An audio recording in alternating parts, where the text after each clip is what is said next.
The Nintendo 64 was a magical machine. It had some of the worst ports performances ever seen. Then they had some absolute gems and some that didn't quite live up to their potential. Even today, there are massive efforts constantly being undertaken by fans of these beloved games to get them to run natively on PC by decompiling the original ROMs to then work as a source port. Today, however, the game I'll be talking about has an entirely different sort of story with the same amount of love: Turok the Dinosaur Hunter. Specifically, the third game in the series, Shadows of Oblivion. I am Turok! In the Lost Lands of Nintendo 64, there was a unique gem, Turok the Dinosaur Hunter by Igunana Entertainment.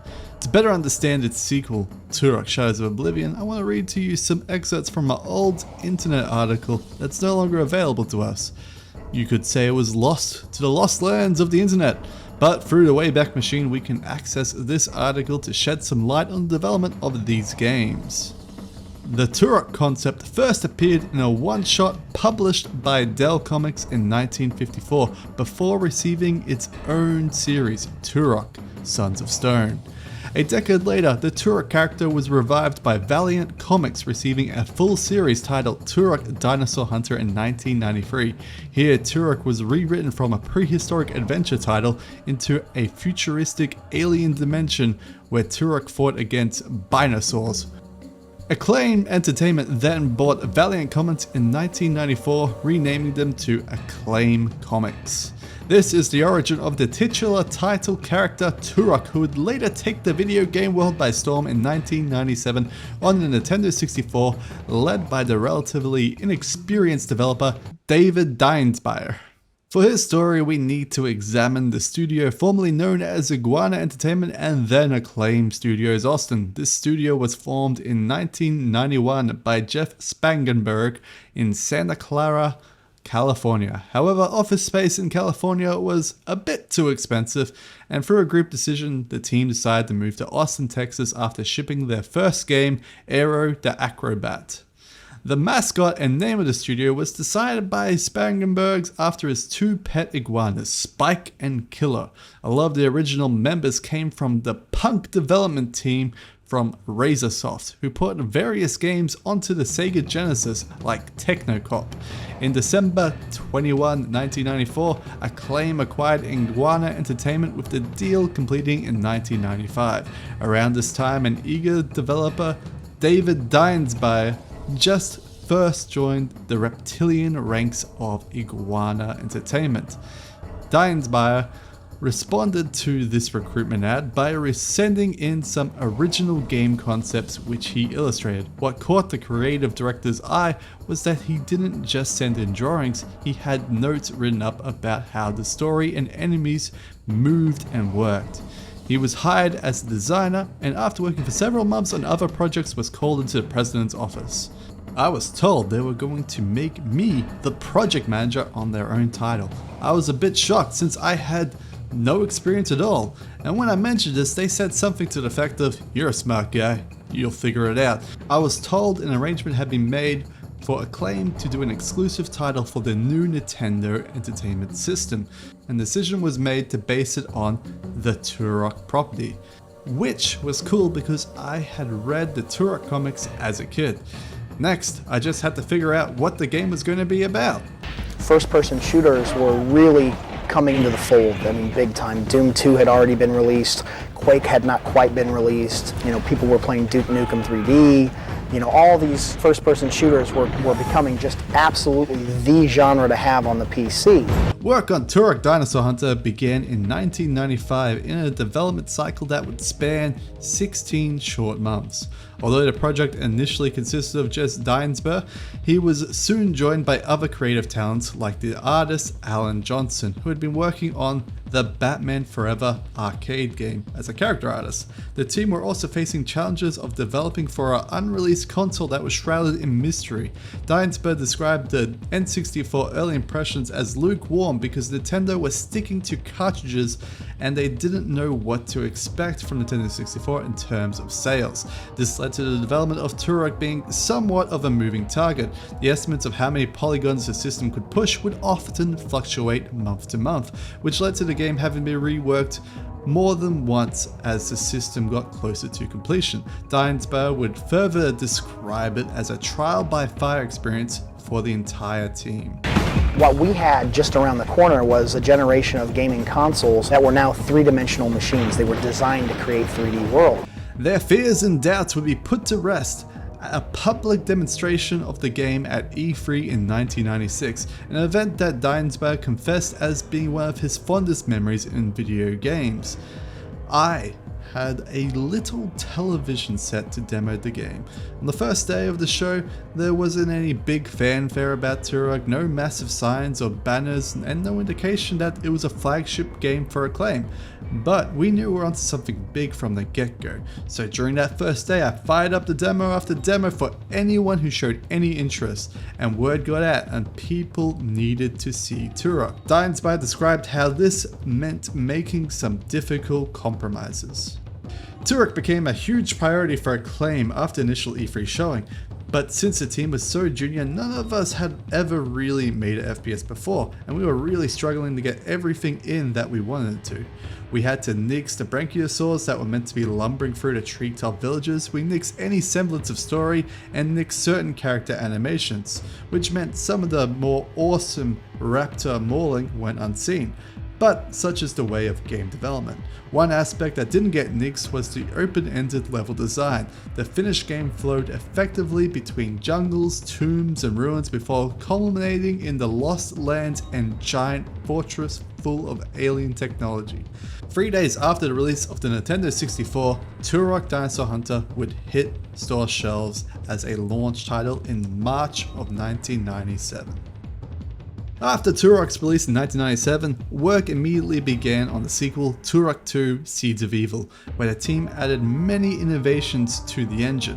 When we moved on to Turok 2, we made a couple of very significant improvements technically. The first one being the inclusion of soft-skinned enemies. The actual skin on the body of the enemy could actually stretch and pull, which meant that joints didn't crash through one another, and the result of that was that you could actually create, mouths that opened and stretched, expressions that changed, fat that bounced up and down if the guy had a big gut. Lots of really neat effects could be created with soft skinning, and we pushed that further than we'd seen that pushed in a video game before. More importantly, story and cutscenes were added to the game, which the first one had to completely remove due to time restraints. However, inconsistent frame rate and excessively noticeable distant fogs plagued the game. After the game's release, there would be a massive restructure at Igunana Entertainment, including the firing of the founder and president at the time, Jeff Spangenberg, who would go on to launch the fantastic company known as Retro Studios in the same year.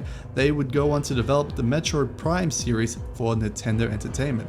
Igunana Entertainment was then renamed to Acclaim Studios Austin, with the start of production on Turok 3 Shadows of Oblivion, which was originally to have a much larger scope than was released. Shadows of Oblivion was inspired by a little known game by a small group of ex-Microsoft employees led by the wizard named Gabe Newell, Half-Life. In Half-Life, the player would interact with a continuous level design with unique AI and interactive sequences based on the player's inputs and actions with the world. My first playthrough of Turok 3 didn't happen until 2023 when Night Dive Studios remastered the game for PC. My interest, however, was first piqued on this game after seeing a brief playthrough of the first level on Digital Foundry 2 years ago, where they were looking at lesser known first-person shooter titles on Nintendo 64. It clearly had a lot of ideas and designs that were trying to emulate from Half-Life, however the culture and resources at Acclaim were quickly deteriorating during the management changes, which would lead to the company filing for a Chapter 7 bankruptcy in 2004, 4 years after the release of Shadows of Oblivion. While this wasn't the last Turok game to be released by the company, it was the end of the Turok story that we would get to see. Turok 3 starts with the strangest, most wild introduction ever, where our protagonist from the previous game, Turok 2 Seeds of Evil, dies twice in a matter of 2 minutes and rushes to introduce us to our new protagonists, the sister and brother team of Turok, also known as Danielle and Joseph. I'll go. I owe that much to Josh. I think it's safe to say the game was going to have a much different story originally. It was always going to have 2 playable characters like the earlier Resident Evil games, but it was going to be Joshua Fireseed, who was the protagonist from Turok 2, and the sister character, Danielle Fireseed.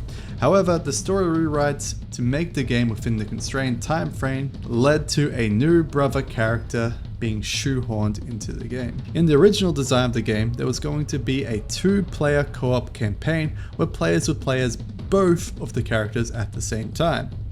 This, however, was scrapped because they couldn't code the unique weapons and abilities to work at the same time, leaving us with this Resident Evil style choice system at the beginning of the game. The players can either choose to play as Danielle or Joseph. This choice, however, is largely cosmetic because most of the game sections remain entirely the same between the 2 characters. Danielle has access to a grappling hook which allows us access to various areas that Joseph cannot, and Joseph gets night vision goggles, and because he's short, he can crawl through select small passages that Danielle cannot. There are also some minor weapon changes between the 2, but they are largely inconsequential to the core experience. They both fight the same bosses, they go through mostly the same levels, and all of the core gameplay loop is the same. Point guns at the bad guys and shoot them till they die. After Joshua's second death, the Fireseed spawn meet up with Adon from the last game, who is the speaker of the Council of Voices. However, I want to back up a little bit so you guys can see and hear some of the absolutely insane stuff that's in these story cutscenes. What's wrong? Are the nightmares back? I wish you would talk to me, Josh. You've been such a help since Brian died. I don't know what I would have done if you hadn't been here for us the past few weeks. Why won't you let me help you? The child. What? The child is the key, Danielle. I don't understand, Josh. I don't expect you to. I'm not sure I understand myself, not completely. All I know is that the child is the key. Whatever happens, Danny, whatever happens to me, you must not let the family die out. The 3 of us are the only members of the Fireseed family left. If the family dies, the lineage dies. If the Turok line does not continue, the balance will falter. If that happens... What? Joshua, what will happen? Please tell me. Oblivion. The council gets really snippy about whether or not a girl is ready to play as the Turok, and they mostly forget Joseph even exists until a final line that feels like it was 80 yards later. The players magically are then teleported into the start of the game, which is the best design level in the entire Turok series. But do not get comfortable because this is the exception in this game. The game starts in the penthouse overlooking an unspecific city where there is a giant chaos portal in the sky that must be closed in order to prevent chaos. My mission is to kill chaos. That's all I know. How, who, what, and why, none of that matters. We get to enjoy a really good rendition of a Half-Life styled level in Turok. Turok heads towards the obvious passage bridge that would cross towards to the other building where the Chaos Portal is. However, a flying space cop car destroys the bridge, leaving us with no option other than to investigate our surroundings for another way out, which leads our heroes through the basement and the service halls until we exit into the streets. Please don't hurt me. It's okay. Listen, can you show me how to get out of here? Follow me. It's right up here. Hurry, we can get up to the street.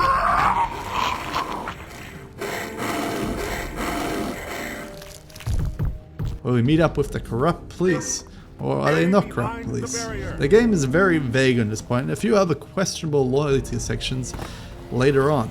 To the point where it made us feel and question, are we the bad guys? Next we come face to face with our first hostiles in the game, evil aliens. Well, doggos. Shortly followed by Cthulhu aliens who are devouring dead bodies, including an old gentleman we met in the sewer earlier.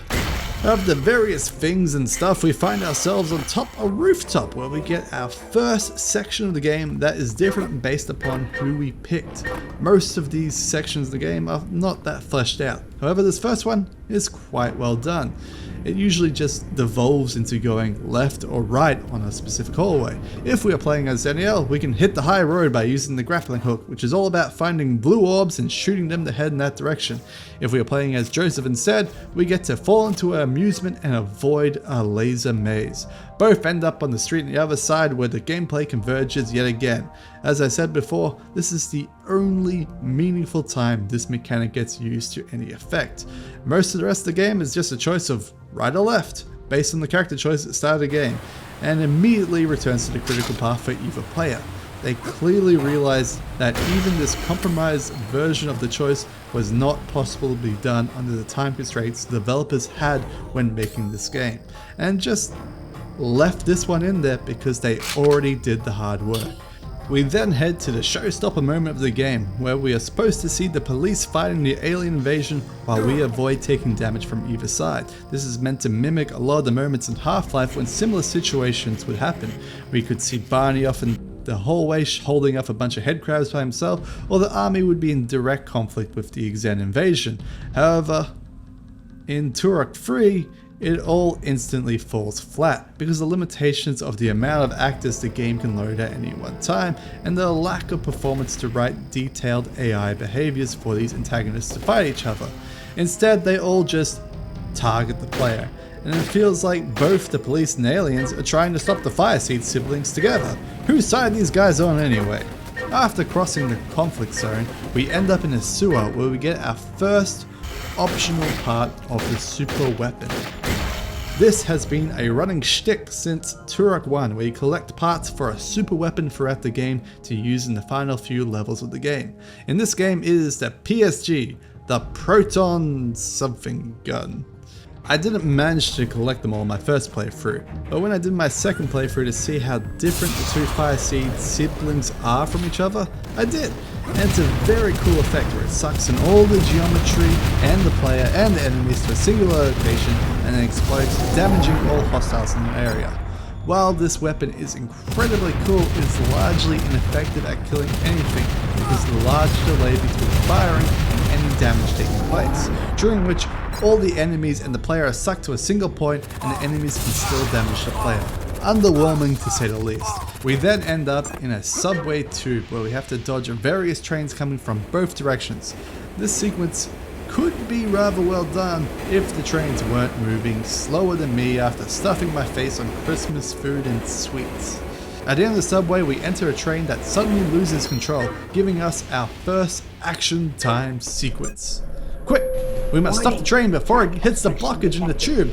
Oh no! Anyway, it's quickly solved and we are now outside the building with the Chaos Portal above it.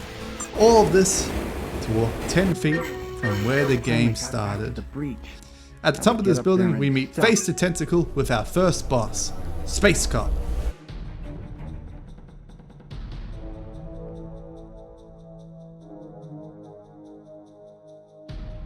No, not that Space Cop. This is the one where the cop has turned into a mecha tentacle mouth thing and is trying to eat us. Safe to say, the plot doesn't matter and the rules are made up. Upon slaying the beast with our bullets, we are teleported by Adon to a science facility, Black Mesa, undisclosed black site, where every army man is trying to kill us and we have to ask ourselves, are we the bad guys? We just showed up and started murdering the army in cold blood for no reason. Our reasoning becomes justified later after a dying scientist tells us that nukes are being shot from this facility and we have to stop them in an action-timed sequence. What are you doing here? Someone has activated the base destruct codes. Take this pass card and deactivate it, or we'll all die. Quick, down this corridor. Now down the same corridor. Turn off the nuke. Quick, to the next nuke. Turn it off as well. Don't forget the PSG part in the exhaust port, and then into the control center.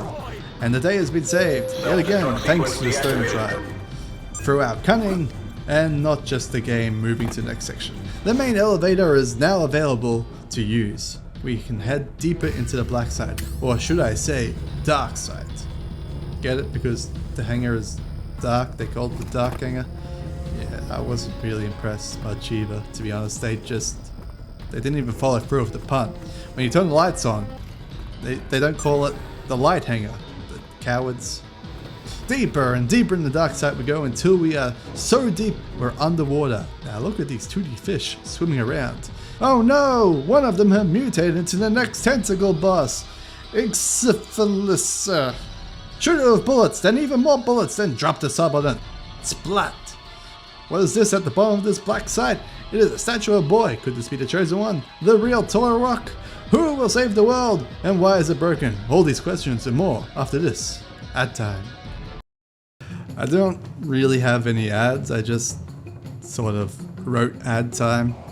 That being said, if you're still watching this video, give it a like, give it a subscribe, helps me out a lot. Lets the estranged AI controller send my viruses, I mean my videos, to more and more people, much like the cough. That's terrible. Why did I write that? Back to the video.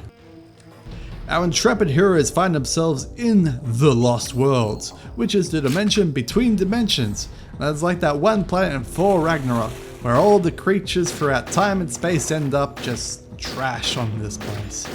It is a place where there are vast temples with traps and things from the future, alien junk and human scavengers who will pledge their fealty to anyone, including chaos. However, the area we find ourselves in appears to be a toxic waste dump. Here we need to find some fuses, but we need to be careful. We have some new enemies, which is one of the better things this game has to offer. A large roster of random people we have to murder. First, we have Knife Hands. He's just a guy with knife hands, and he runs at you.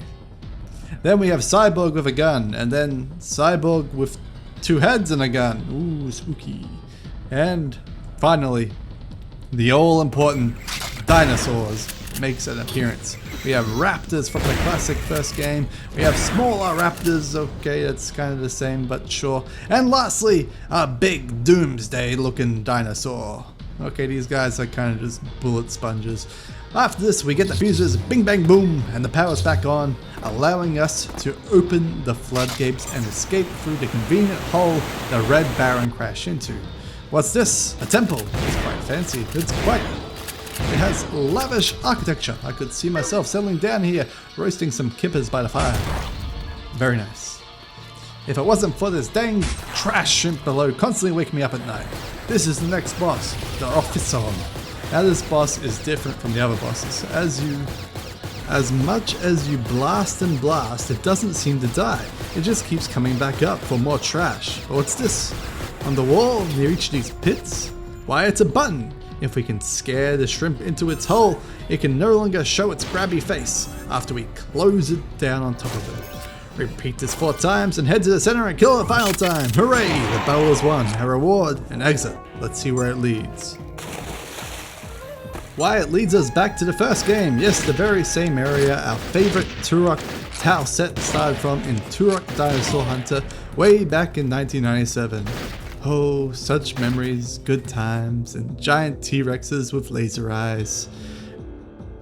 Further ahead are a bunch of gates that we walk through with ease, and are then introduced to our new enemy type, Cult Summoner, who summons skeletons with knives that attempt to kill us.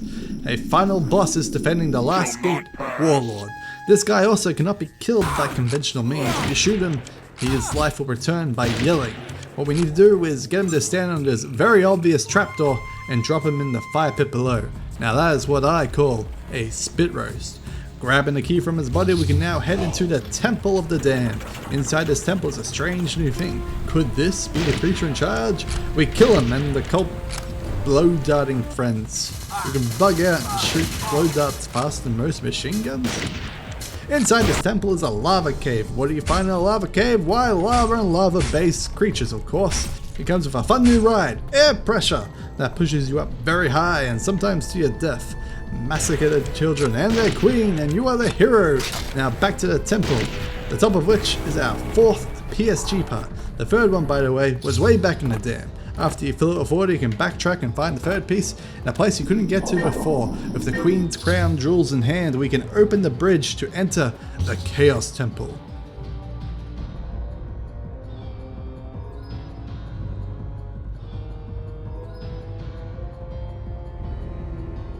The sons of stone will fail. The child will die. Chaos will commence. Who are you? We are the sons and daughters of darkness. We are the children of oblivion. You're helping it. We are part of it. We were ancient before the birth of your insignificant universe. Once the darkness that is oblivion destroyed all that stood before it, we devoured entire worlds, fed upon the suffering, reveled in the glory of omnipotence. The birth of this universe nearly destroyed us. Now, the time of our return has come. Oblivion is at hand. The hell it is. You were nearly destroyed once. We can stop you. We shall see. Inside this temple are the servants of Chaos. Yes, we get it. Gotta kill Chaos.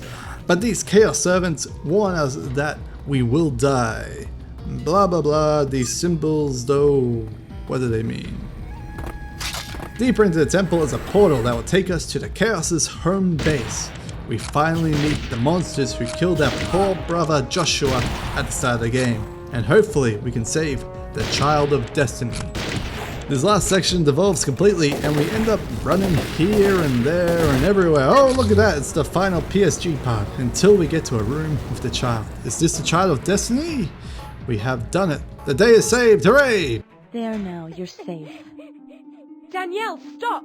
Adon, what's the matter? We misinterpreted the signs. The child is not our salvation. He... What's the matter? Danny! Get back! Haven't you come to save us? Joseph, do you have a shot? No! Now!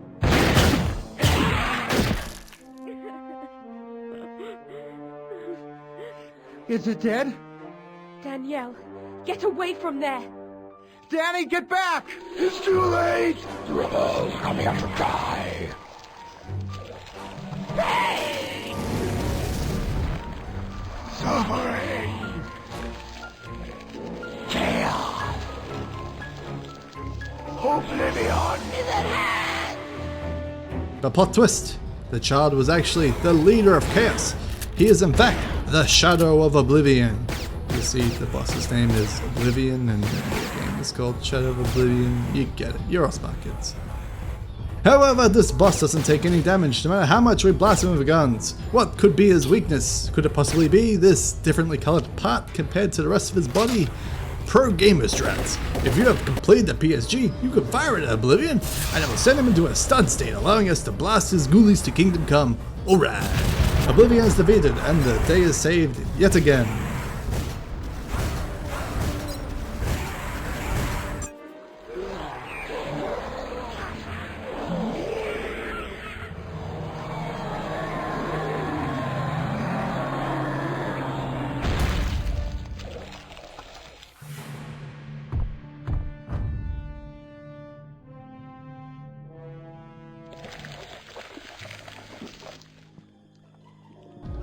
Oh no! Slug of Oblivion is escaping! We must chase it down and finish the job! Servants of Chaos. Gotta kill Chaos. And we keep chasing and chasing until, is that Joshua? Joshua? What's he doing here? Oh, thank God he's okay. Josh, how? The house, the explosion, the... Shh. I'm all right. Everything's going to be fine now. I saw you shot. I saw you fall. None of that matters now. Actually, it does. Adon, no! What are you doing? It's okay, Danny. That's not Josh. Joshua? If you kill us, you kill your brother. Darkness upon you, little Turok. The sons of stone will fall this day. It isn't Joshua, it's Oblivion controlling him. Oh no! We have only one thing that we can do. Kill our one and only brother.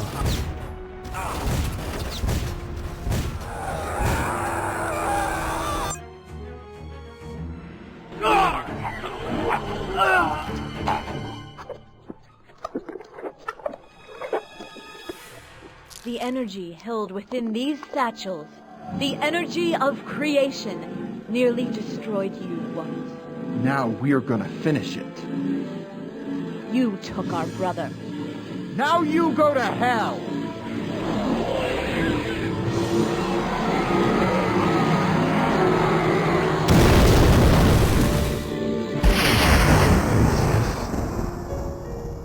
I was wrong about my visions, Danny. I know. The child, it was a trap. No, Danny. There is another child. Your child. The child is yours, Danny. You're pregnant. It happened just before Brian died. He never knew we were going to have a baby. He will be special, Danny. Protect him. No, Josh, please don't go. The child of destiny was the fetuses we met along the way after all. The end. There's also a cliffhanger about Adon rejecting the council's wishes and attempting to resurrect Joshua, and how the robot council is evil. But these threads will remain forever unsolved, as there will be no Turok 4 Revenge of the Electric Boogaloo. And there you have it. That's Turok 3. Hope you guys enjoyed the video. Bye bye. Hey, before you guys go, if you enjoyed this video, I got another video pretty similar to this called 451. It's a small little documentary about the creation of the original System Shock games. It doesn't go into the System Shock story like this one does of Turok 3, but it's still good. You should check it out. I'll put a link somewhere, somehow. Click it. Click it now. Do it. And then like it. And then share that one. And share this video while you're at it. Alright, see ya.